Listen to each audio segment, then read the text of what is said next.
You have no idea, do you? Or did you choose not to know? Your husband stole $2 million from me. This is about my life. This is about my life. And because it's about my life, it now becomes about yours.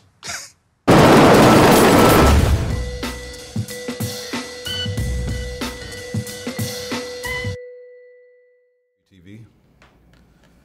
It's always an honor to sit across from you. I mean, you're one of the filmmakers that inspires me just to keep on digging deeper in these movies, because you have so many visual layers to your movie that I always feel like I have to really dig in and really try to understand the images that you're putting on the screen. I feel like you don't waste images on the screen.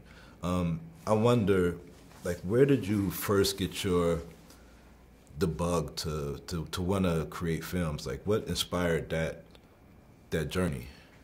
Well, I started like most kids do with a crayon and a piece of paper. But for me, it just sort of, there was an evolution from the crayon to the paintbrush, because I used to paint, to a movie camera. That's what happened. There was this sort of evolution, always dealing with, the perspective, always dealing with sort of a form. And that was it, really. It was that passion. And then I got into sort of watching films and, seeing how people sort of lived in, North America, in Korea, in France, wherever, and it was inspiring. It was just one of those things where I imagine if you're a sports person, you're interested in basketball, all you ever think about is basketball. All you ever want to do is play basketball. Well, for me, it was film. Mm-hmm. I noticed in some of your past films that you and Michael Fassbender had this connection to your films, mm-hmm. And I'm wondering, was the anchor in this film Liam or was it Viola, or do you do that with each actor that's in your on No, your I think this one is different. But I think the anchor, if you want to say an anchor or the force, but is Viola Davis, of course, mm-hmm. and the three other women. Viola she's the gravitas. She is the thing which she drives the whole thing forward, mm-hmm. And it's those kind of actors, as well as sort of Cynthia Erivo, Elizabeth Becky, and Michelle Rodriguez, who you want to work with, because they inspire me to sort of, hopefully be a better filmmaker, and hopefully I inspire them to be a better actor. Yeah. Do you try to hit different genres in your films? Is it a goal to I'm gonna do this thriller heist, I'm gonna do this historical narrative, I'm gonna do you have No, what inspires me is stories. Again, this story, I was 13 years old when I sort of saw WIDOWS for the first time on TV, and it was one of those situations where I was inspired by these four women who were deemed not to be capable, only being judged by their parents. And I was similarly judged at that time as a 13-year-old black man, and obviously judged by my parents in a very different way. But I had this affinity, I had this sort of connection with them. Yeah. And that's what makes me want to tell this story. And again, I think it's all about the story, not necessarily genre. I'm not interested in that, I'm interested in story.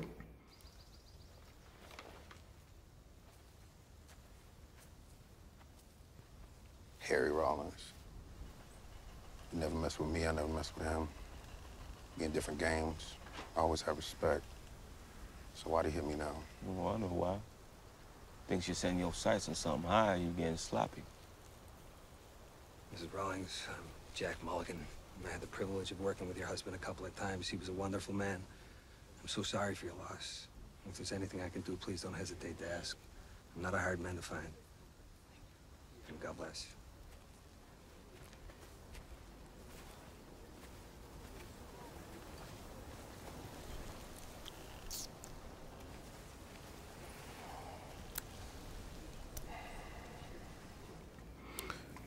Every award season they have, these interviews with the directors. And I remember a few years ago when you had this THR interview and this round table, and you spoke very bluntly about directors not being inclusive and not showing a reality in their film. With 7 years ago.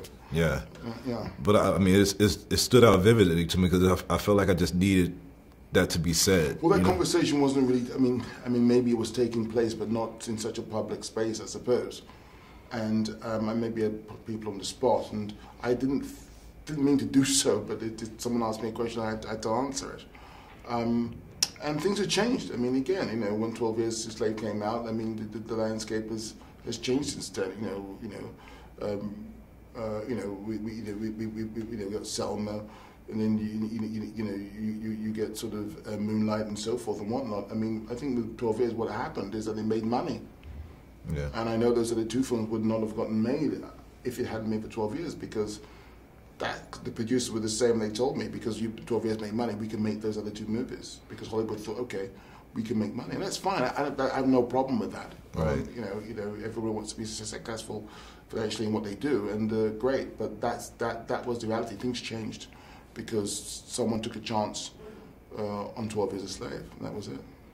And lastly, how much does being a father and a family man go into your narratives for your film? Do you think it bleeds into your stories and your scripts at all? Absolutely. I mean, to be a father, to be a partner, all of those things. I mean, there's all those things come out in the movie, your life, and I think there's two things that matter to me the most in my life, is love and justice. The only two things worth living for, the only two things worth dying for, and I wanted to put that into this movie. And I think also what I was trying to do with, making this picture, this genre picture, but also steeping that genre, steeping that fiction into the reality of a contemporary Chicago. It's very important, I think, in some ways, to sort of, to have an idea of how we live and the environment we're in right now, and how we navigate our way through that environment. I mean, sometimes, sometimes we just don't think that we can actually do anything about our surroundings. We feel paralyzed. But it's like it's raining. But for me, at least, you could change the color of your raincoat. Yeah. That little option, that little sort of intervention is enough. Yeah. Thank you very much for your time, sir. Cheers.